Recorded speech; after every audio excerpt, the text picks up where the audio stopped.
Assalamualaikum warahmatullahi wabarakatuh. Bismillahirrahmanirrahim. Alhamdulillahi rabbil alamin. Wassalatu wassalamu ala asyrafil anbiya'i wal mursalin Sayyidina Maulana Muhammad wa ala alihi wa sahbihi ajma'in. Alhamdulillah, syukur kita kehadap Ilahi kerana pada hari ini Allah Subhanahu wa Ta'ala masih lagi memberikan ruang dan peluang kepada kita untuk menikmati kehidupan pada hari ini, yang mana pada hari ini kita pun telah menginjak ke hari 11 Rabiul Awal. 11 Rabiul Awal 1442 Hijrah bersamaan 28 Oktober 2020 hari Rabu. Alhamdulillah.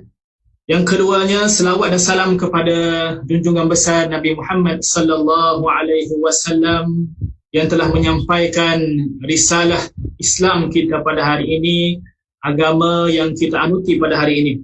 Alhamdulillah, tuan-tuan, puan-puan, para followers Pusat Islam, page Pusat Islam UMK, saya mengucapkan ribuan terima kasih kerana terus setia bersama dengan program-program anjuran Pusat Islam UMK. Tuan-tuan dan puan-puan, bersempena dengan sambutan Maulidur Rasul 1442 Hijrah yang kita akan bercuti pada esok harinya, 12 Rabiul Awal 1442 Hijrah. Pada hari ini Pusat Islam UMK akan membawakan bicara cinta Rasul yang bertajuk Rasulullah sallallahu alaihi wasallam sebagai seorang suami, bapa dan datuk. Dan tuan-tuan dan puan-puan, tuan-puan boleh komen di Facebook Pusat Islam UMK sama ada suara kami di sini ni jelas ataupun tidak. Ya, tuan-tuan daripada mana sila komen, tuan-tuan daripada mana, dan adakah jelas dari segi audionya, videonya yang puan-puan tengok pada ketika ini. Jadi silakan komen di ruangan komen di bawah. Jadi tuan-tuan dan puan-puan, pada hari ini tetamu jemputan kita tidak asing dan tidak asing lagi kepada kita di Pusat Islam UMK ini. Yang berbahagia Datuk Dr. Abdul Basit bin Abdul Rahman. Jadi jemput kepada Datuk Basit untuk di skrin. Jadi Datuk akan menyampaikan tajuk yang sebagaimana saya bagi tahu sebentar tadi. Jadi apa khabar Datuk? Alhamdulillah khair, alhamdulillah. Okay. Sihat ke di sana? Alhamdulillah, Sungai Durian ceria. Ceria. Cuaca di sana macam mana Datuk? Pagi ni baik, biasa petang-petang hujan. Petang hujan. Sama juga di Bacok Datuk. Ya. Pagi cuaca cerah tapi petang hujan. Itu musim sekarang. Okay. Jadi saya sebelum kita mulakan, saya nak memperkenalkan sedikit sebanyak biodata Datuk Dr. Abdul Basit, walaupun kita semua dah tahu Datuk sentiasa merupakan live di televisyen. Jadi saya nak berkongsi sekali lagi, Datuk Dr. Abdul Basit merupakan mendapat kelulusan pendidikan dari Universiti Islam Madinah dalam bidang ijazah sarjana muda, ijazah sarjana dan ijazah doktor falsafah dalam bidang syariah Islam. Ini beliau adalah merupakan musyrif atau penyelia di Pondok Sungai Durian, Kuala Krai, Kelantan. Di samping merupakan pensyarah di Jabatan Syariah Kolej Islam Antarabangsa Sultan Ismail Petra Kias di Lampu. Jadi saya tanpa melengahkan masa menjemput Al-Fadil Ustaz Al-Fadil Datuk untuk menyampaikan tajuk pada hari ini, iaitu Rasulullah sallallahu alaihi wasallam sebagai seorang suami, bapa dan datuk. Jadi sebelum itu, tuan-tuan, puan-puan yang ingin bertanya berkaitan dengan tajuk kita pada hari ini, bolehlah komen di ruangan komen di bawah. Apa sahaja soalan yang berkaitan dengan tajuk kita. Dan saya boleh katakan tajuk kita pada pagi ini berkisar tentang isu kekeluargaan lah, isu kekeluargaan. Jadi kita nak tahu bagaimana Rasulullah sallallahu alaihi wasallam bersama dengan keluarganya. Okey. Jadi dipersilakan Al-Fadil Datuk Doktor. Bismillahirrahmanirrahim. Alhamdulillahi rabbil alamin wassalatu wassalamu ala rasuli rabbil alamin Nabiyyina Muhammad ibn Abdullah wa ala alihi wa sahbihi wa man sar ala nahjihi wa ihtada bihadihi wa istanna bisunnatihi la yaumiddin, amma ba'du. Yang dihormati Al-Fadhil Ustaz Nur Zakwan selaku moderator, yang berbahagia pengarah Pusat Islam UMK dan semua warga kerjanya, muslimin dan muslimat, para penonton sekalian, Assalamualaikum warahmatullahi wabarakatuh. Alhamdulillah, kita pada pagi ini 11 hari bulan Rabiul Awal 1442 bersamaan dengan 28 Oktober 2020, kita dapat berbicara tentang insan a'zamu insan arafathul bashariyah, manusia agung, insan agung yang dikenali oleh manusia. Kita kata manusia yang tak kenal sahaja, yang menghina Nabi sallallahu alaihi wasallam, sama ada lukis kartun ke, buat masrahiyah, buat teater, buat penilakunan. Kita kata orang yang tak kenal je yang membuat onar ataupun menghina Nabi sallallahu alaihi wasallam. Siri-siri penghinaan ini, tuan-tuan dan puan-puan para penonton sekalian, usahlah kita rasa satu benda yang pelik, yang baru. Nabi kita sallallahu alaihi wasallam telah melalui peristiwa ini waktu di hayat baginda. Berapa lama semasa di Mekah, macam-macam kerana telah dilalui. Maka Allah Subhanahu wa taala nak uji umat dia. Adakah benar-benar kita sayang kepada Nabi sallallahu alaihi wasallam ataupun kita hanya rasa bersimpati saja. Orang kena ke Nabi, kita pun naik semangat, tetapi kecintaan kita itu kita tidak zahirkan melalui amalan-amalan yang telah diajar oleh Nabi sallallahu alaihi wasallam. Kita mengatakan ini satu perkara yang cukup merugikan. Satu perkara yang cukup rugi. Sebab Nabi kita sallallahu alaihi wasallam dipanggil dalam hadis, Nabi kata, innama ana rahmatun muhdatun, sesungguhnya aku ini anugerah yang Allah Ta'ala beri kepada kamu. Maknanya Nabi kata, dia ni anugerah Allah Ta'ala kepada kita. Jadi kalau kita tak ambil anugerah ini, satu perkara yang cukup merugikan, suatu perkara besar yang kita kerugian. Allah Ta'ala sebut dalam suratul Ahzab ayat 21, A'udzubillahi minasyaitanirrajim, laqad kana lakum fi rasulillahi uswatun hasanah liman kana yarjullaha wal yawmal akhira wa zakarallaha katsira.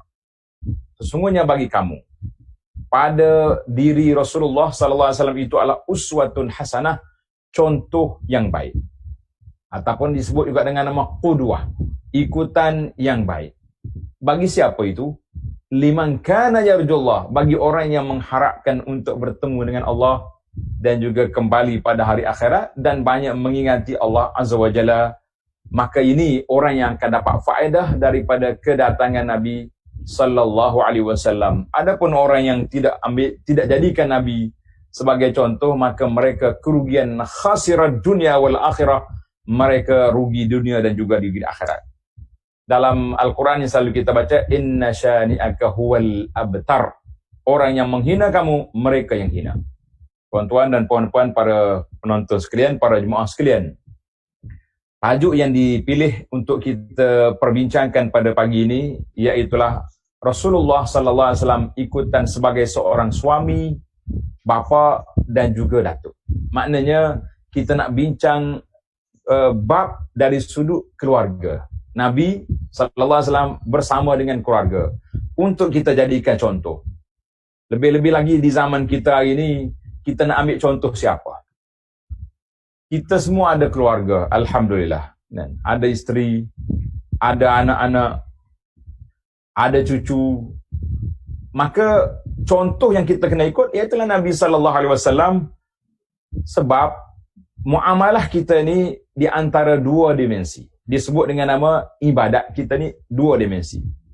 Yang pertama, sya'air at-ta'abbudiyah. Ibadat yang menjadi syiar kepada agama ini, iaitulah bermuamalah kita dengan Allah Azza wa Jalla seperti salat. Yang pertama sekali, akidah kita, kepercayaan kita kepada Allah. Kita percaya kepada Nabi sallallahu alaihi wasallam. Kemudian yang kedua, salat, puasa, zakat, haji, zikir, baca Quran, itu dia panggil ibadat khas. Satu lagi disebut dengan mana ibadat at-ta'amuliyah, ibadat dari sudut berinteraksi di antara kita sama-sama kita. Kita kadang-kadang, ni Ustaz Zakwan, kita bila sebut tentang ibadat, kita nampak ibadat kita dengan Allah ya. Oh, saya ni kuat ibadat. Tapi kita lupa tentang satu lagi perintah Allah Azza wa Jalla kepada kita, iaitulah ibadat kita sama-sama kita. Kadang-kadang kita lupa yang ni. Ada seorang makcik ni kuat sangat ibadat dia. Sehingga Sayyidah Aisyah, orang tanya Nabi sallallahu alaihi wasallam, orang ni ibadat, puasa siang, malamnya berqiyam. Walakinnaha tu'zi jarha, tapi dia suka menyakiti jiran. Agak-agak apa Nabi nak jawab? Tentulah Nabi kata, kita duk rasa dah sepatutnya, oleh kerana dia ni kuat ibadat, ahli syurga. Nabi kata, la, hiya finnar, orang ni ahli neraka. Sebab apa? Sebab dia ibadat satu pihak saja, iaitulah dia dengan Allah, tapi dia tidak ibadat di antara dia dengan makhluk. Maka Nabi kita sallallahu alaihi wasallam mengajar kepada kita, iaitulah ibadat muamalah sebagai seorang manusia. Kita ni bila kita manusia, kita akan berhubung dengan manusia. Jarang-jarang orang berhubung dengan jin. Nah, ada setengah orang kata orang ni berkawan dengan jin. Kita kata berkawan dengan jin pun kita tak nampak dia. Kan? Bila tak nampak dia, macam mana kita nak buat? Kita pun tak tahu apa yang kita boleh buat dengan jin. Kan? Maka bila kita bermuamalah dengan manusia, tentulah di sana ada atas, siapa dia? Ibu bapa. Ada yang di bawah, iaitu anak-anak. Kan? Dan ada orang yang satu level dengan kita, adik-beradik, isteri, suami, kawan-kawan. Maka ini semuanya ada hak masing-masing yang tak boleh kita abaikan. Baik. Fokus kita pada pagi ini Ustaz Zakwan seperti tajuk yang dibincangkan, sebab Nabi ini sangat besar. Ada sebuah buku yang saya syarahkan, nama dia A'zamu Insan Arafathul Bashariyah. Mana insan agung yang dikenali oleh manusia. Menarik sekali kitab ini, kecil dia. Boleh tengok dalam internet, mungkin PDF-nya ada. Maka Nabi SAW sebut dalam hadis yang dikeluarkan oleh Imam Ibnu Majah dan lain-lain, Nabi kata khairukum li ahlihi. Manusia yang baik itu manusia yang agung yang dikenali. Dan Nabi bagi contoh, wa ana khairukum li ahli, aku sendiri orang yang paling baik dengan keluargaku, sallallahu alaihi wasallam. Jadi para jemaah sekalian, ambil kesempatan. Setiap kali saya sebut dia nama Nabi, terus berselawat. Allahumma salli ala Muhammad sallallahu alaihi wasallam. Walaupun kita ambil peluang berselawat banyak kepada Nabi sallallahu alaihi wasallam, supaya setiap masa kita selawat. Kita ni kadang-kadang baik dengan orang, tapi dengan keluarga tidak baik. Itu yang dipesan oleh Nabi sallallahu alaihi wasallam. Nabi kita berpesan, khairukum, orang yang paling baik di kalangan kamu, siapa dia? Orang yang baik dengan keluarganya. Kalau kita tengok orang ni warak, tak? Serban besar, contohnya orang kampung kata berjalan pijak semut pun tak mati. Punyalah warak. Tapi cengeng dengan isteri, dengan anak-anak ni, kita kata itu bukan manusia yang baik. Sebab Nabi tak akui. Nabi kata khairukum li ahli, orang yang baik itu orang yang baik pada keluarga. Kita ni kalau dengan kawan-kawan kita tak baik, dia boleh cari kawan lain. Betul tak? Tapi kalau kita tak baik dengan keluarga kita, dia nak cari siapa lagi? Mana ada bapa lain? Mana dia ada ibu yang lain? Kalau isteri, mana ada suami lain? Kalau suami, bolehlah juga bincang-bincang kan. Itu cakap tu je lah. Saya tak berani sebut, nanti Ustaz Zakwan kena marah pula. Baik. Artinya, mereka hanya ada bapa seorang, ibu seorang, suami seorang. Isteri, majoriti kita ni seorang. Maknanya kalau kita tidak baik dengan mereka ini, dengan siapa lagi kita nak pergi cari? Di mana kita nak cari? Di mana kita nak cari? Maka menjadi suatu agenda besar dalam Islam ini, iaitulah agenda hubungan di antara suami dengan isteri. Allah SWT sebut dalam Quran, wa min ayati an khalaqakum min anfusikum azwajan litaskunu ilaiha.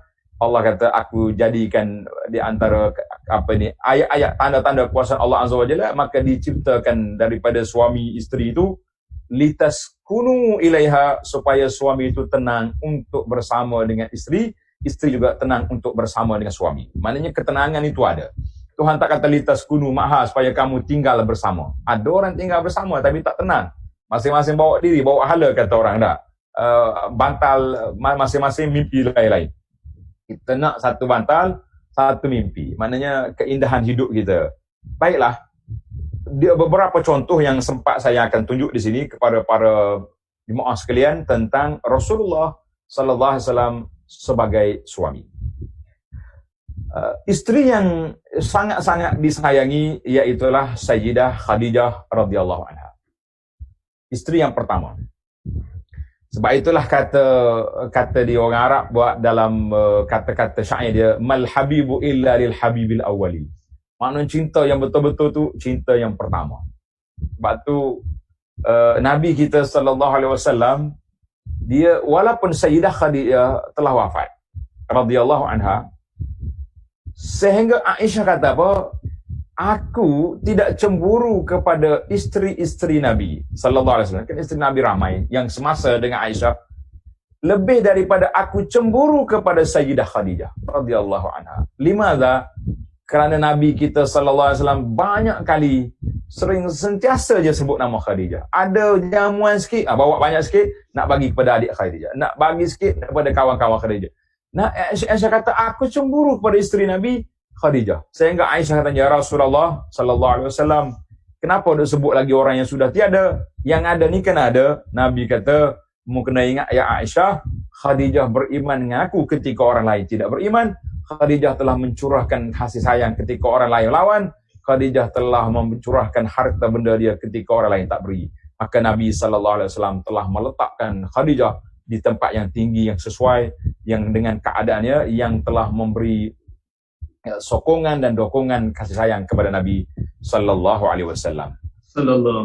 Satu masa orang tanya Aisyah radhiyallahu anha, ya Aisyah,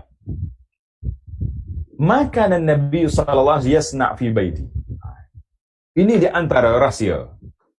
Kalau orang tanya kita lah, Ustaz Zakwan, apakah hikmah Nabi sallallahu alaihi wasallam diizinkan oleh Allah Azza wa Jalla untuk berkahwin lebih daripada seorang?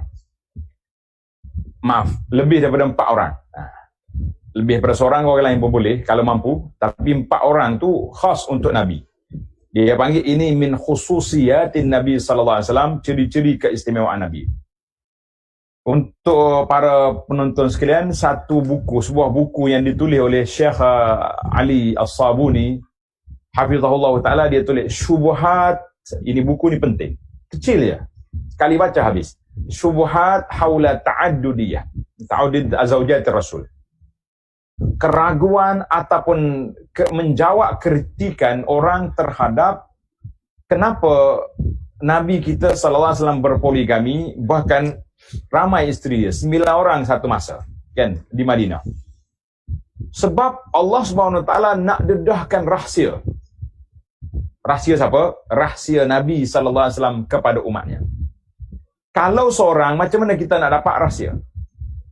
Dan bagaimana persepsi setiap orang tak sama.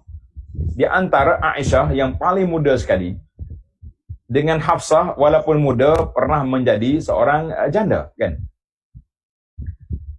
Ummu Salamah radhiyallahu anha yang sudah berumur, dan lain-lain lagi radhiyallahu taala an jami'i ummahatil mukminin. Maka setiap orang tu ada cara pemikirannya, ada cara yang tersendiri yang menyebabkan kita boleh tahu rahsia, boleh korek rahsia, dan bagaimana Nabi berinteraksi dengan setiap kumpulan mereka. Bagaimana Nabi sallallahu alaihi wasallam boleh berinteraksi dengan setiap kumpulan sahabat-sahabat ini ataupun isterinya itu. Maka dalam kes ini, satu masa orang tanya Aisyah radhiyallahu anha, Dia kata, ya Aisyah, makana an-nabi sallallahu yasna'u fi baitihi. Nabi kita buat apa ketika berada di rumah? Nabi kita sallallahu alaihi wasallam buat apa ketika berada di rumah? Tuan-tuan bayangkan. Relax ya. Duduk tidur je tunggu orang buat kopi. La qalat, kata Aisyah, kama yasna'u ahadukum. Nabi kita bekerja di rumah seperti apa yang kamu buat. Bahkan yakhsifu na'lahu, Nabi kita sallallahu alaihi wasallam jahit dia punya selipar kalau putus. Wa yuraqqa saubahu, ataupun dia jahit kain baju dia kalau cari. Masya-Allah tabarakallah. Nabi Rasul Rabbil Alamin jahit baju, tampal baju, ikat dia punya selipar. Masya-Allah tabarakallah. Ini menunjukkan bahawa perbuatan Nabi sallallahu alaihi wasallam seperti manusia biasa dan sangat mesra, tidak menunjukkan kebesaran diri. Oh, aku ni Nabi, semua benda kena buat. Lah. Dalam riwayat lain kata, yakunu fi mihnati ahli ay khidmati ahli. Nabi kita akan berkhidmat, membantu isteri-isteri dia. Hari ini kita para penonton sekalian, kita sendiri, saya sendiri pun mau muhasabah hari ini, kan? InsyaAllah. Sempena dengan kita ulang kaji sirah Nabi sallallahu alaihi wasallam ini, bagaimana kita di rumah? Sudah makan basuh pinggan ke tidak? Oh, ni nak hidang makan nah, rasanya tak apa nak buat. Ini yang penat kita. Kalau basuh baju yang tak tahannya, Ustaz Kuan, kalau kita pergi jemur baju, sidai baju kat luar rumah, agak apa orang sebelah rumah tengok. Hai. Pelik ustaz tu. Jadi bibik pula dah. Tengok ajaib jadi. Sebab suami yang bekerja jadi ajaib. Kita kata la. Nabi kita kana fi khidmati ahlihi. Nabi kita sallallahu alaihi wasallam berkhidmat untuk membantu isterinya. Tapi ingat, akhir hadis belum tamat. Fa iza hadaratis salatu kharaja ila salah. Bila masuk waktu salat, Nabi kita stop kerja-kerja ya, Nabi kita pergi salat. Nah, ini hadis ni dalam Bukhari, para penonton sekalian, dalam Bukhari hadis yang sahih. Maknanya kita nak sangat. Kita khidmat di rumah tapi jaga solat. Bila masuk waktu solat, isteri jangan suruh, bang, jaga ikat tak ada pula. Sekarang dah azan, waktu saya keluar pergi menunaikan tugas saya sebagai hamba Allah di masjid. Musim PKP tak apalah. Kita semua tak lagi masjid, tapi suami bersedia untuk jadi imam pula. Jadi alhamdulillah, kan. Itu di antara contoh yang kedua. Yang pertama dari sudut khidmat kepada keluarga. Jadi kita hari ini kena ada. Contoh ini mesti ditunjuk, dijadikan model bahawa kita boleh bantu isteri kita, boleh bantu keluarga kita. Janganlah menjadi satu keaifan apabila suami membantu isterinya, tidak. Bagaimana pula gaya Nabi sallallahu alaihi wasallam dia makan dan minum bersama dengan keluarga dia? Dalam hadis Aisyah lagi menceritakan, maaf kalau cerita-cerita kita ni banyak tentang Aisyah sebab dia yang orang panggil yang paling muda, banyaklah story-story dia tu. Kan orang pun pergi tanya yang lama-lama ni mungkin tak banyak cerita sangat. Aisyah kata radhiyallahu anha, hadis ini juga dalam Muslim, hadis sahih. Dia kata kuntu asyrabu wa ana haid. Masya-Allah tabarak. Jelas. Aku sedang minum, waktu tu aku dalam keadaan waktu haid. Maknanya waktu nuzul lah, kan. Summa unawilhu Nabi sallallahu alaihi wasallam. Kemudian lepas aku minum, aku holorkan gelas yang aku minum itu kepada Nabi sallallahu alaihi wasallam. Nabi ambil gelas. Nabi tak tanya, "Mu haid ke budak ni?" Kan. Sebab syariat ini nak membatalkan anggapan puak-puak Yahudi bila orang perempuan dia, isteri dia mari haid, tak boleh duduk sekali. Makan minum tak boleh sekali. Masing-masing menyendiri. Kita kata Islam tidak mengajar itu. Cuma haid itu tak boleh pergi di tempat keluar dia saja. Yang lain-lain semua boleh guna. Yang saya nak cerita di sini, kata Aisyah, fayada'u fahu ala mawdi'i fi. Masya-Allah. Tengok bahasa Arab. Orang tak belajar bahasa Arab rugi dia, kan? Di UMK ada ke untuk bahasa Arab untuk orang awam? Ada buat? Kelas hujung minggu ke apa? Ada. Ada. Kena elan tu. Saya nak kempen besar-besaran supaya para penonton boleh ambil, tak kira lah kelas online ke bersemuka ke, tengok bahasa Arab kata. fayada'u fahu ala mawdi'i fi. Fahu fi. Oh, masya-Allah. Nabi kita sallallahu alaihi wasallam telah letak mulut dia di tempat bibir mulut saya minum air. Tidak kata air. Kotor sini pusing. Alah.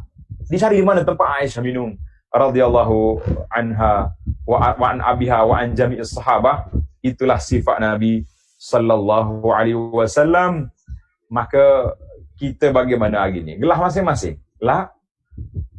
Gelas yang sama. Jarang saya jumpa orang pergi satu kedai ke kat mana-mana makan satu pinggan dengan isteri. Satu masa saya pergi haji, tengok suami isteri ni, kalau saya sebut ramai orang kenal dia dan boleh dijadikan contoh.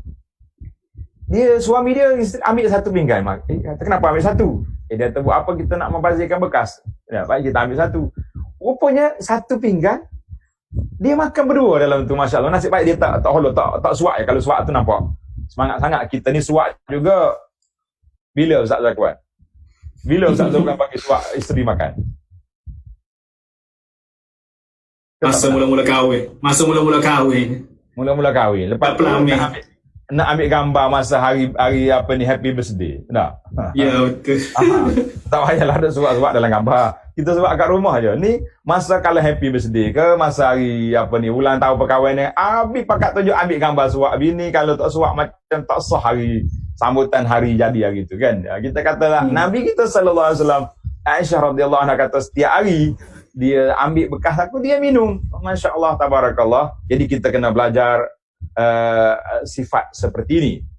Dan Nabi sallallahu alaihi wasallam pernah satu masa dia lewat sikit tidur malam. Sebab apa?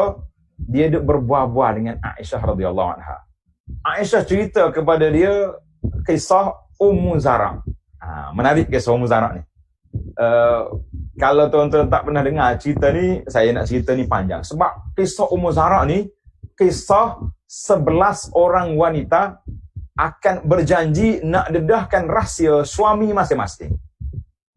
Mula-mula yang satu dulu gini, yang kedua gini, yang ketiga gini, yang terakhir sekali sampai ke Ummu Zara. Maka tapi akhirnya tragis jugalah cerita Ummu Zara ni, sampai peringkat dia bercerai dengan Abu Zara. Sebab Abu Zara jumpa dengan wanita lain, dia kahwin tu, dia cerai Abu Zara. Nabi sallallahu alaihi wasallam beritahu, ya Aisyah, aku dengan kau ni sepertilah Abu Zara dengan Ummu Zara, tetapi aku tidak cerai, Abu Zara menceraikan isteri dia. Lama cerita tu. Dalam Bukhari panjang sekali. Kalau tuan-tuan nak tengok dalam video dia YouTube Halaqah Abu Anas Madani, tajuk dia kisah perbualan Nabi dengan Aisyah, kisah Ummu Zara. Panjang. Kita baca pun rasa, panjang cerita ni. Last sekali Nabi respon, dia kata, aku ya Aisyah macam Abu Zara dengan Ummu Zara, tapi aku tidak cerai. Itu je perbezaan beza. Artinya Nabi kita sallallahu beri masa kepada isteri supaya ada peluang dan ada ruang untuk kita dengar celoteh-celoteh dia. Biasa masa mana? Kalau tak ada masa lain, sibuk masing-masing, dekat waktu nak tidur ke, kita ambil setengah jam, masing-masing off dia punya handphone, letak di tepi, ataupun cas telefon, letak jauh-jauh, mulalah dia berbual-bual kan. Tak ada apa. Bahkan di antara sunnah Nabi kita sallallahu alaihi wasallam, dia tak suka bercakap ba'dal isya. Nabi tak suka kita bual isya, dibimbangi takut terlewat tidur, tak bangun tahajud ataupun lewat salat subuh. Kecuali illa hadithur rajul ma'amra'atihi, kata di para ulama, kecuali perbualan di antara suami dengan isteri itu dibenarkan pada waktu malam, tidak jadi masalah. Jadi ambillah peluang-peluang ini. Waktu malam, ingat tuan-tuan, bukan waktu pergi lepak, berbual dengan kawan-kawan. Waktu malam, waktu kita bersembang-sembang, berbual-bual dengan isteri. Cuma isteri pun janganlah tunggu malam suami nak tidur, duduk senarai siap dah. Esok nak beli tu beli ni. Akhir sekali, tak sempat habis senarai, suami dah lena dah. Kalau tak lena pun buat lena, sebab banyak sangat dia punya senarai besok nanti kan. Kita kata, jangan cari poin yang menyakitkan ataupun yang menyusahkan ayah dia. Kita cari poin yang boleh menggembirakan dia. Jangan sebut benda-benda yang tidak baik. Kita kata Masya Allah, Tabarakallah. Kisah lain pula, Aisyah dah banyak dah, kita ambil kisah Safiyah. Safiyah radhiyallahu anha, Safiyah ni anak kepada Huyai bin Akhtab, kan? Huyai bin Akhtab. Huyai ni bapa kepada Yahudi besar, kan? Waktu Nabi kita kahwin, Safiyah ni taklah besar sangat. Jadi dia nak naik unta, naik kenderaan tu agak sukar. Maka Nabi SAW duduk dekat dengan unta. Dia suruh Safiyah, yada'u rukbatahu. Allahu Akbar. Nabi letak rukbah, lutut dia ni, supaya Safiyah pijak atas lutut, dijadikan tangga untuk dia naik kepada kenderaan, naik unta. Masya Allah, tabarakallah. Hadis ini juga dikeluar oleh Imam Bukhari. Para jemaah sekalian, kita ni kalau kadang-kadang nak buka pintu kereta kat isteri pun susah. Dah isteri dia bawa anak kecil dah, kita pergi buka lah pintu tutup. Tapi kalau dia bawa beg dia, ya okey, ya buka sendiri, tak payahlah kita susah-susah. Ada satu hari orang pakcik ni tengok, dia ni hantar isteri dia, tiap hari dia buka pintu, buka tutup. Dia kata mesra sangat ni orang ni. Apa yang mesranya? Dia kata, buka pintu ni, isteri punya sayang sampai begini sekali. Orang pun nak siasat lah bagaimana romantisnya seorang suami ni. Dia tanya, cik, puan, sejak bila suami kau ni Masya Allah baiknya dia, sopan santunnya dia, buka pintu, tutup pintu? Isteri dia senyum, dia kata, sejak pintu kereta rusak, itu je. Allahu Akbar. Kita ingat ke betul-betul romantis? Sejak bila? Sejak pintu kereta rusak. Rupanya bukan romantis, tapi pintu kereta tak nak buka. Terpaksalah dia kena turun buka. Kita kata, jangan sampai begitu sekali. Ini pun dia panggil cerita yang pelik-pelik. Nabi SAW telah memuji isteri dia. Nabi kata, fadlu Aisyah radhiyallahu anha 'ala an-nisa'i ka fadli as-saridi 'ala sa'iri at-ta'am. Kelebihan Aisyah ni nak banding dengan orang perempuan lain seperti kelebihan sarid. Sarid ni macam bubur, kuih yang sedap lah, nak banding dengan kuih-kuih yang lain. Kita tak nak kata, kalau kita di bawah Kelantan ni lah, kan, kuih apa yang rasa masyhur yang kita nak bandingkan isteri kita dengan kuih ni, macam mana? Apa dia, Ustaz Zakuan, masyhur di sana tu apa dia? Orang IMK ni, kuih yang paling top lah. Kalau ada majlis-majlis ni, kena ada kuih ni. Apa dia yang kita nak banding ni, nak banding dengan isteri. Nabi kita banding dengan sarid. Sarid ni makanan yang sedap lah. Kuih akok apa dia lah.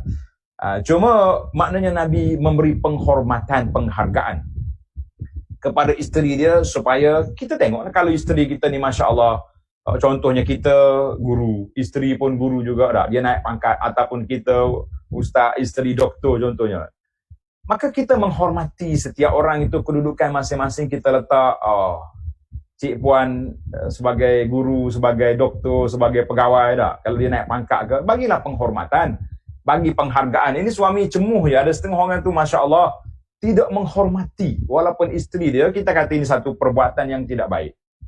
Cuma kita nak puji, kalau masak isteri masak, kalau kita kena puji, jangan tak puji dia. Tapi jangan silap puji, bahaya nanti. Satu kisah, cerita dia, orang ni pergi motivasi. Jadi ahli motivator kata, balik ni kalau isteri masak, pujilah sikit. Kalau tak sedap pun pejam-pejam mata lah, kan. Nak kata macam mana. Mungkin dia pun baru belajar juga, baru jumpa menu pun jumpa kat internet, bukannya ada pengalaman lagi. Diam-diam lah dah. Orang lain buat pizza nampak macam comel. Dia buat pizza berlapis-lapis macam apa ni kita kan, macam tilam je bertebal. Nak kata apa, makan jugalah. Jadi dia ni bila dengar macam ni, dengan penuh semangat balik nak praktis lah apa yang nak tadrib amali, apa yang dia belajar kan. Dia pun tengok, balik ada kuih kat rumah. Masya Allah, kuih cantiknya. Mari kita makan. Bismillah, makan. Dia makan, dia puji, sedap kuih ni. Isteri dia makin dipuji, makin marah. Sampai merah muka perempuan tu. Ini ahli motivator tadi kelentong aku ke macam mana ni? Marah dia. Rupa-rupanya isteri dia, lepas dia puji sangat, isteri pun mula menunjukkan sikap sebenar. Dia kata, bang, 20 tahun dah kita kahwin. Saya masak dengan abang 20 tahun dah. Tak pernah abang puji. Tapi petang ni, awak puji sungguh-sungguh, melangit-langit puji. Mentang-mentang lah kuih ni yang dihantar oleh jiran kita sebelah rumah. Masya Allah, kebetulan jiran dia pula janda. Oh, meletup. Dia kalau kita nak puji dia betul. Kita tengok isteri yang hidangkan, dia yang masak baru kita puji. Kalau tidak, penat kita nanti kan. Allahu Akbar. Dari sudut ibadat Nabi SAW bersama dengan keluarga, Nabi SAW bersabda, Rahimallahum ra'an.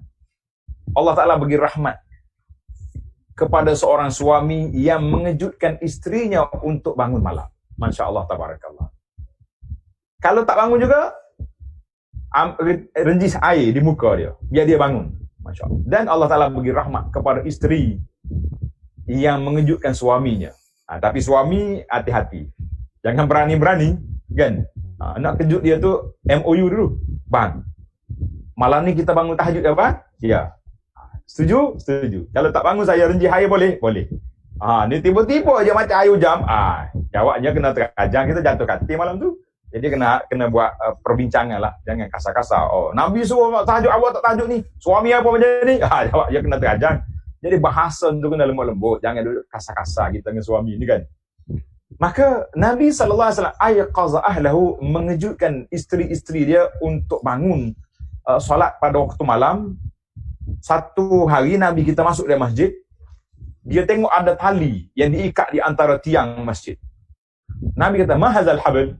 Nabi kata, tali apa ni? Sahabat kata, ya Rasulullah, ini tali Zainab punya. Zainab isteri Nabi. Kalau dia kuat, dia berdiri solat. Kalau dia rasa lemah, dia bergantung kat tali. Nabi kata, tak boleh. Hullu, buka tali tu. Kalau kamu aktif solat, kamu berdiri. Kalau rasa tak kuat, duduk. Boleh je solat sambil duduk, solat sunat kan. Maka Nabi kita SAW, dia pantau. Ibadat isteri dia dipantau. Tidak kata, tak apa, masing-masing bawa diri. Saya satu program, ni Ustaz Zakwan mungkin pernah dengar kita punya dakwah kita, tajuk dia Masuk Syurga Sekeluarga.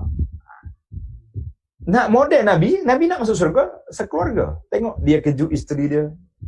Dia tengok bagaimana pantau isteri dia ni ibadat betul ke tak betul. Kita sebagai suami kena tengok. Nanti isteri bangun malam terhangguk-hangguk dia punya zikir entah apa. Dia belajar mari zikir-zikir. Sekarang ni macam-macam ni ahli zikir Asma'ul Husna yang pelik-pelik pun ada timbul kan. Kita kena perhati, kena pantau. Tengok isteri kita. Betul tak betul dia punya amalan-amalan. Tengok buku zikir awak baca. Tengok. Jangan. Ini benda pelik ni. Benda yang tidak diajar oleh dalam sunnah Nabi SAW contohnya. Jadi kita jangan biar. Tak apa dia ni ahli ibadat ni. Ibadat perlu dia mantau. Kalau tidak jadi macam tadi. Sampai mereka Zainab. Radhiyallahu anha cuba nak bergantung di tali. Nabi kata hulu, buka tali, tak payah. Baiklah para penonton sekalian, itu di antara Nabi sallallahu alaihi wasallam dengan isteri-isteri dia, bagaimana kadang-kadang Nabi kita menghadapi juga kerana apa? Kerana isteri dia. Ada yang takak kuat sikit contohnya. Kata di An-Nu'man bin Bashir radhiyallahu anhu, dia kata, satu hari Sayyidina Abu Bakar masuk dalam rumah. Sami'a saut. Dia dengar suara Aisyah agak tinggi sikit. Bila dia masuk tengok Aisyah, apa meninggi suara kepada Nabi sallallahu alaihi wasallam, dia nak bagi penampal betul lah. Nabi kata tak payah Abu Bakar, biarkan. Jangan. Abu Bakar marah kepada anak dia sebab meninggikan suara kepada suami dia. Dahlah suami, ini Nabi sallallahu alaihi wasallam, bukan manusia biasa kan. Abu Bakar balik dalam keadaan tak puas hatilah dia. Tak lama dia pergi pula. Pergi tengok, Nabi duduk bergurau yang dengan Aisyah. Mana tidak ada masalah apa. Kita dengan suami isteri ni jangan rajuk tu lama sangat. Merajuk sekejap dah lah. Ya, contohnya isteri nak ajak suami pergi pasar malam. Suami pula mesti PKP ni banyak ustaz live pada waktu malam. Dia kata maaf lah Yan, saya punya kuliah ni dia tak pernah miss ni.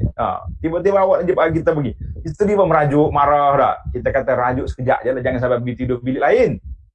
Nabi sebut dalam hadis sallallahu alaihi wasallam bersabda, mana-mana isteri yang tidur dalam keadaan suami dia murka, suami dia marah, maka dia akan dilaknat oleh malaikat sampai ke pagi. Jangan kita buat benda-benda yang tidak baik. Baiklah para jemaah sekalian, alhamdulillah di antara kisah-kisah Nabi ini, di antara yang Nabi kita pesan sangat-sangat. Pesanan ini penting kepada suami semua. Suami zaman kita ni, zaman dulu Nabi kita berpesan, Nabi kata la yafraq mu'minun mu'minatan. Janganlah seorang suami itu menghina seorang isteri. Jangan. In kariha minha khuluqan radiya minha akhar. Allahu akbar. Nabi kata kalau kamu tak suka satu perangai dia, banyak lagi kamu suka. Hadis ini dikeluar oleh Imam Muslim daripada Abu Hurairah radhiyallahu anhu. Ulama hadis kata, tanda ni para penonton sekalian. Saya ulang sekali lagi, la yafraq mu'minun mu'minatan. Nabi kata janganlah seorang mukmin, seorang suami itu menghina isteri dia. Kalau dia tak suka dengan satu perangai, banyak lagi yang dia suka. Maknanya kita kena belajar ilmu matematik. Seorang perempuan ni ada 10 darjah. 10 dia punya pangkat kita kata, ataupun 10 kedudukan. Label dia. Yang kita tak suka satu. Kita ada 9 lagi. Kenapa nak bersayang satu? Patut kita bersayang 9 tak? Semua dia baik belaka. Oh, dia baik, dia pandai, tu pandai ni. Mungkin dia kurang dari sudut, satu sudut lah kita kata. Kemah rumah kalau dia tak apa nak kemas contohnya. Tapi masak pandai. Ada orang ni kemah rumah pandai. Dia punya perhiasan diri, orang Kelantan kata, janguk ni comel benar. Tapi kalau masak tawar ataupun masin, ada juga kelemahan. Maka Nabi kata sallallahu alaihi wasallam, kalau kamu tak suka satu perbuatan dia, kamu akan suka banyak lagi yang lain. Kita kata hadis dalam Muslim. Jadi para jemaah sekalian, itu Nabi sebagai suami. Kita berpindah pula Nabi sallallahu sebagai bapa. Bagaimana Nabi kita sallallahu alaihi wasallam dia panggil Abun Hanun, bapa yang sangat menyayangi. Kasih sayang dia kepada anak-anak dan cucu dia sangat-sangat kasih sayang. Kita kata Masya Allah, Tabarakallah. Suatu hari Aisyah kata, ijtama'a nisa'un Nabi. Isteri Nabi berkumpul. Tiba-tiba datang Fatimah.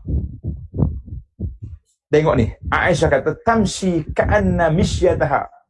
Fatimah berjalan, lengang-lenggok dia betul-betul cara Nabi kita berjalan.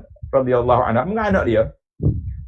Bila Nabi tengok, Nabi kata, marhaban bibnati, selamat datang anak perempuanku. Allah. Nabi kita fa'ajlasaha, Nabi kita letak duduk tepi dia. Ibu-ibu dia ni ada keliling ni. Tapi Nabi ambil Fatimah tak sebelah dia. Masya Allah, tabarakallah. Nabi pun bisik dengan Fatimah. Sekejap, Fatimah menangis. Isteri Nabi kejut. Apa yang Nabi kita bisik sampai menangis Fatimah ni? Mari pula sekali lagi Nabi kita bisik. Fatimah senyum, gembira. Aisyah tanya, Fatimah, apa yang Nabi kita buat sampai kau menangis? Fatimah kata, lah, saya tak akan dedahkan rahsia Nabi sallallahu alaihi wasallam sehinggalah Nabi kita wafat. Bila Nabi wafat, Aisyah tanya lagi. Dia kata, Fatimah, sekarang ni Nabi sudah tidak ada, rahsia pun tak jadi rahsia, boleh tak kamu ceritakan? Maka Fatimah cerita, radhiyallahu anha, dia kata, yang aku menangis tu, Nabi cerita tahun ni 2 kali Jibril datang, mudarasatul Quran, aku nampak ajal aku sudah dekat. Aku menangis sebab terkejut, bapak bagi tahu dia nak wafat, kan? Habis, kenapa kamu senyum? Dia kata, Nabi kita pula sebut bahawa di antara orang yang akan ikut Nabi cepat, iaitulah Fatimah, dan Muraidah kalau tidak Fatimah, menjadi sayyidun nisa'il mu'minin, menjadi ketua bagi perempuan-perempuan orang Islam. Maka fadhahiktu, aku ketawa. Maknanya Nabi kita sallallahu alaihi wasallam dia beri betapa sayangnya dia kepada anak dia. Fatimah ni sakit tangan dah masak ni. Dulu bukan ada blender, bukan ada apa kan. Maka dia pergi minta rumah Nabi, minta nak pembantu. Kalau kita kata nak bibi lah seorang kan. Nak bibi. Nabi kita tak jawab. Bila Nabi kita pergi rumah dia, Fatimah dengan Sayyidina Ali sedang nak tidur. Nabi kata, anak anda berdua, nak ke tidak? Ayah anda beri kepada kamu satu anugerah, satu hadiah. Lebih khairun lakuma min khadim. Lebih baik daripada aku bagi khadam. Bibi yang kamu minta. Ali wa Fatimah kata, nak lah, kenapa tak nak? Maka Nabi salah ajar kepada mereka, iaitulah setiap bila nak tidur kita baca zikir subhanallah 33 kali, alhamdulillah 33 kali, Allahu akbar 34 kali. Nabi kata khairul lakuma min khadim, lebih baik daripada kamu dapat khadam. Masya-Allah tabarakallah. Ali kata tak pernah aku tinggal bacaan ini semenjak aku dengar. Ada orang buat gimmick, Ali malam Lailatul Sifin, malam perang Siffin tak tinggal juga. Nabi kata, Ali kata wala Lailatul Sifin, malam tu aku tak tinggal. Kita kata bagaimana Nabi sallallahu alaihi wasallam ketika Nabi sedang berkhutbah, tiba-tiba datang cucu dia pula naik atas mimbar berjalan, maka Nabi kita turun ambil cucu dia tu, masya-Allah tabarakallah. Nabi kata sadaqallahu wa rasuluhu innama amwalukum wa auladukum fitnah, sesungguhnya harta benda kamu dan anak pinak kamu itu fitnah, mana ujian Allah Taala kepada kita. Pernah Nabi kita duduk solat, cucu dia naik atas belakang, Nabi kita lama sujud, masya-Allah tabarakallah. Orang kata, ya Rasulullah, kenapa lama sujud? Kenapa lama? Adakah Nabi kata, dah ni cucu aku ni, ibni irtahala ni, cucu aku naik atas tenggok aku bimbang, kalau aku bangun takut dia jatuh. Kita kata masya-Allah tabarakallah, betapa Nabi kita berinteraksi dengan cucu dia, dengan anak dia dengan begitu baik sekali. Nabi kata man la yarham la yurham, siapa tak sayang kepada orang, Allah pun tak sayang kepada dia. Cuma sebagai yang terakhir kita kena ingat, Nabi SAW sebut ja'al Hasan wal Husain yas'al Nabi. Hasan dengan Husain mari berjalan dekat Nabi. Fadammahuma, Nabi kita peluk dua cucu ni, masya-Allah tabarakallah. Wa qala innal walada mabkhalatun majbanatun. Nabi kata ingat, anak ni, cucu ni menjadikan seorang ayah, seorang datuk itu mabkhalah, jadi bakhil. Betul tak betul? Kita hari ni kalau orang minta derma banyak-banyak, oh maaf ni nak taruh anak cucu, nak tak. Itu ya alasan kita. Ada seorang pakcik ni, rumah dia sempadan dengan masjid. Orang nak besarkan masjid, AJK masjid dah setuju nak bayar harga pasaran dia punya tanah, tak bagi. Sebab apa? Nak tinggal kepada anak cucu. Kita kata pakcik, bagi ya tak. Kalau tak nak ambil duit, sebab harga tu murah untuk nilai dunia mahal, tapi untuk nilai akhirat murah, kita kata wakaf je tanah tu, barulah jadi untuk anak cucu. Maknanya kita wakaf, kita harta tu menjadi milik kita, masya-Allah tabarakallah. Tapi kalau kita tinggal gitu, jadi hak orang nanti, bukan jadi hak kita. Yang kedua, majbanah, anak cucu juga menjadikan datuk dia tu penakut. Kita dengan orang lain banking, tak marah orang tu, marah orang ni, tapi ingat baik dengan anak cucu kita tak marah.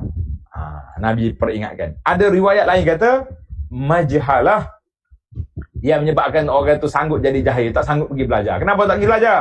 Payah nak tinggal cucu. Ni saya dekat pondok ni, untuk maklumat, ada orang tu mari duduk tidak pondok, maaflah ustaz saya nak balik dah. Kenapa tu? Nak balik nenek. Dan ingatkan cucu. Kata cucu ada mak dia. Oh, dia kata mak dia boleh cucu baru, baby baru pula. Jadi tak dapat mengaji orang tu ni sebab kerana cucu punya pasal. Allahu Akbar. Dan ada riwayat lain, dia kata makhzanah, menjadikan seorang bapa itu banyak cerita, mikir ke anak dia, mikir ke cucu dia yang bermasalah, macam-macam lah. Kita kata para jemaah sekalian, saya rasa tajuk ni alhamdulillah walaupun besar, tapi kita ringkaskan, mudah-mudahan ada manfaatnya insya-Allah. Itulah Ustaz Lakuan, mudah-mudahan ada faedah.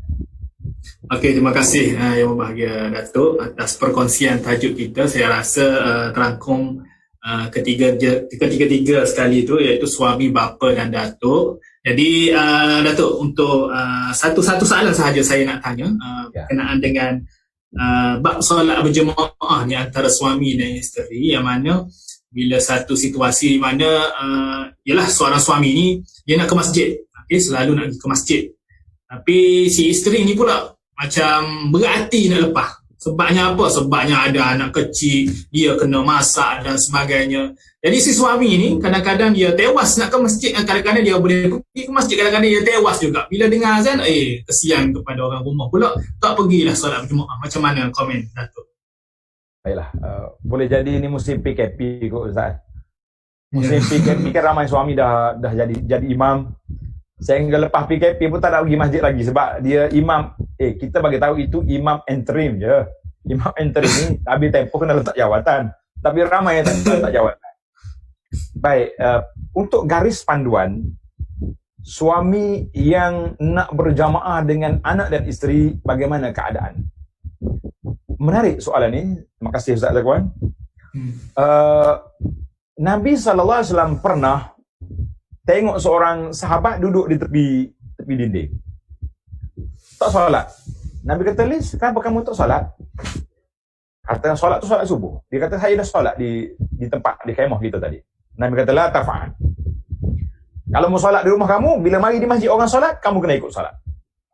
Jangan tak solat. Dan pernah satu orang masuk selepas Nabi kita solat, tak ada orang. Maka Nabi kata, siapa dia nak sedekah orang ni? Mana sedekah solat berjamaah dengan dia? Kata Sayyidina Abu Bakar, saya. Ada juga sahabat yang menjadi imam di kampung dia, tapi dia sayang nak tinggal berjamaah dengan Nabi SAW. Maka dia mari jadi makmum di sini. Kemudian lepas solat, cepat-cepat dia naik kenderaan, dia balik jadi imam di kampung.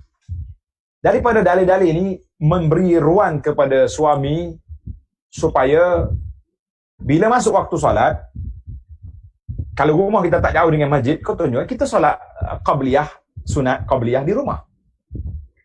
Kemudian isteri dan anak-anak juga solat qabliyah di rumah. Kemudian tinggalkan mereka di tempat solat. Kita pergi ke masjid, solat berjamaah bersama dengan imam qaryah. Lepas solat, tak apalah kalau tak habis zikir pun tidak jadi masalah, sebab bila kita dah habis solat, habislah hubungan kita dengan imam. Zikir tu kita baca sambil kita berjalan balik rumah. Isteri dengan anak-anak sudah ready di atas tikar solat, kita jadi imam. Jadi boleh, itu di antara jamak di antara dua. Maknanya kita dengan jamaah di masjid yang ramai, yang menjadi fardu kifayah itu kita ikuti, dan kita tidak menjadi makhluk asing dalam masyarakat. Kalau tidak orang tengok, dia ni gimana, rasa dia ni orang baik-baik, tapi kenapa pula tak hadir solat berjamaah, kan? Kita kata ini satu kerugian. Maka kita pergi solat berjamaah dengan imam, kemudian kita balik ke rumah, kita solat sekali lagi, diikuti oleh keluarga kita. Kata Nabi, solat yang pertama itu yang fardu, yang kedua itu jadi sunat bagi kita. Ataupun andainya kita rasalah zaman muda-muda dulu kita ada tertinggal solat, elok je kita niat qadha, isteri niat salat adaan makmuman lillahi ta'ala, kan? Jadi boleh. Itu di antara jamak di antara solat di masjid dan menjadi imam di rumah. Kalau semua orang bersikap tak mau pergi ke masjid, nak jadi imam di rumah, saya nak tinggal anak dengan isteri, kita kata Masya Allah, Tabarakallah, kok imam sendiri pun ada isteri. Nah, Ustaz Zakwan jadi imam di pusat Islam pun ada isteri. Nanti siapa nak jadi imam? Maka harmonikan masyarakat dengan cara kita pergi ke masjid dan kita menjadi imam di rumah kita. Alhamdulillah. Lepas kita salat, kita pergi masjid balik. Wallahu a'lam. Okey, terima kasih Datuk. Dengan kita ada masa dalam 2 minit sahaja lagi. Saya dalam 30 saat Datuk untuk kesimpulan. Sebab kita ada masa 2 minit 41 saat saja lagi. Okey, silakan. Jadi alhamdulillah, kesimpulan yang dapat kita bincangkan, Rasulullah SAW menjadi model yang terbaik. Kata orang, hujan atau panas. Maknanya dia duduk dengan isteri dia dalam sudut pergaulan, dan jangan kata rumah Nabi pun tidak ada masalah. Ada juga contohnya Aisyah dengan madu dia tu, kan, sampai jatuh pinggan pun ada. Kemudian Aisyah juga angkat suara ke Nabi SAW sehingga dimarah oleh ayah dia, ada. Tetapi kita sebagai ketua keluarga mesti menangani masalah ini seperti yang dibuat oleh Nabi SAW. Maka Nabi tak ambil hati, kata orang, dengan keluarga dia. Bahkan dia menangani dengan penuh harmoni, dengan penuh kasih sayang. Maka kata orang, cari bulu ayam dia bertakuk gitu ya. Cari suami isteri macam tu lah, marah pagi petangnya sayang. Jadi tidak jadi apa-apa.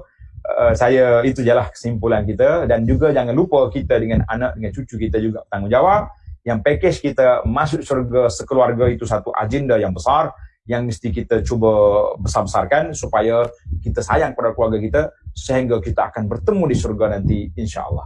Jadi bagi saya, terima kasih kepada Ustaz Zakwan dan Pusat Islam UMK di atas peluang yang diberi untuk kongsi kisah Nabi sallallahu alaihi wasallam di saat orang menyayangi Rasulullah sallallahu alaihi wasallam di seluruh dunia ini, menzahirkan rasa cinta dan sayang kita. Assalamualaikum. Waalaikumsalam warahmatullahi wabarakatuh. Terima kasih sekali lagi kepada Dr. Basit atas perkongsian pada hari ini sempena dengan Maulidur Rasul, memandangkan kita ada kekurangan masa sebab kita menggunakan telefon Zoom. Jadi masa sangat-sangat terbatas. Jadi saya ucapkan terima kasih kepada semua penonton pada hari ini. Jadi terima kasih sekali lagi Datuk, dan kita akan bersama pada lain hari pula insya-Allah. Aqulu qawli hadza wa astaghfirullahal azim li wa lakum. Assalamualaikum warahmatullahi wabarakatuh.